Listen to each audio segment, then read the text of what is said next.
Hello guys, T1 here and welcome to my Thrustmaster T300 fan replacement guide.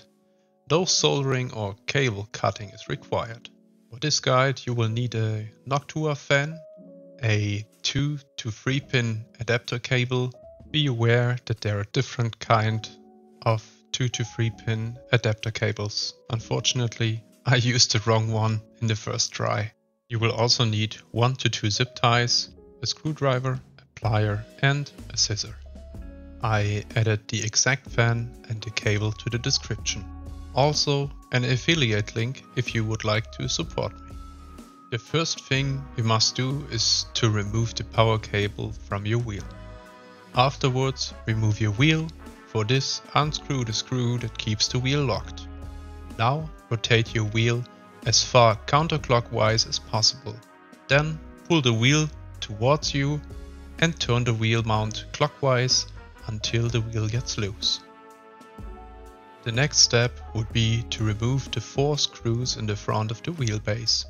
Grab yourself a tiny box where you can store all the screws. There are only 4 visually quite different type of screws. First, the screw that keeps the wheel in place. Second, screws for the cover of the wheelbase. Third, the screws of the fan mount. And fourth, each 2 screws and nuts that connect the mount and the fan.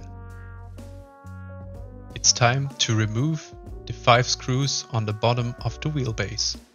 I felt it was a bit tricky to remove them, so please stay patient if it doesn't work properly the first time. There are still 3 more screws in the front of the wheelbase. Also remove them. Now it's finally time to remove the cover of the wheelbase. Be careful here, don't force it. The best way I figured out to remove it was to pull up in the front and lift the back of the cover by a tiny bit. For the first time we can see the fan. Now remove the 2 screws that mount the fan to the wheelbase. But beware, these are marked. If you still have warranty, you will lose it. Further, we must remove the fan connector cable.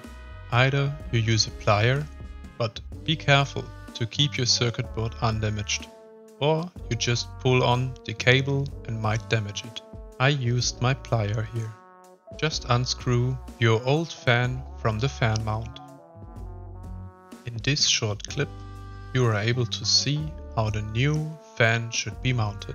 The orientation of the fan on the fan mount is very important. The arrows and by this also the cable has to be on top.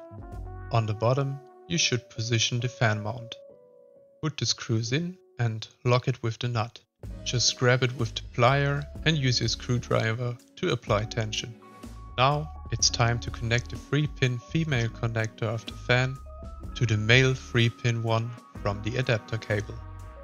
Just connect the 2-pin adapter to the circuit board by hand. I tried with a plier and it was much more complicated. Now it's time to connect the fan mount to the wheelbase. The arrow should show in the direction of the motor. Screw the wheel mount back to the wheelbase. Save the cable with 1 or 2 zip ties to the other cables around there. Don't forget to cut off the rest of the zip tie with a scissor. Here's a quick close-up of how I secured mine.